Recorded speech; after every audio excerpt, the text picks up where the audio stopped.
The Hnym National Youth Movement met with the executive engineer of the PHE Nongkhlaw division yesterday to discuss on the unhygienic water supply in the Nongkhlaw region. The HNYM expressed concerns about the lack of maintenance of the water supply scheme, which has resulted in unsafe drinking water for residents. They cited an uncovered water tank, unclean water filter and a damaged security fence as evidence of neglect. The executive engineer acknowledged that the existing scheme is old and a new scheme under the Jal Jeevan mission is being implemented to address these issues.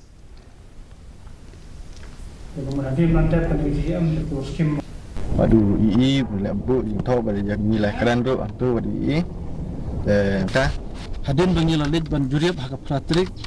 ya ka water supply badon hangte ha Nongkhlaw magayang bangila lap kumtu ya jabo jabang jing bombiang dong kate ka water supply hangte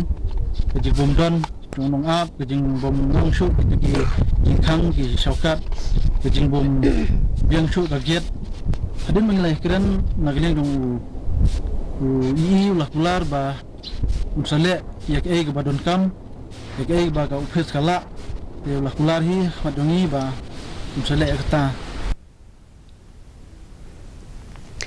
HYC has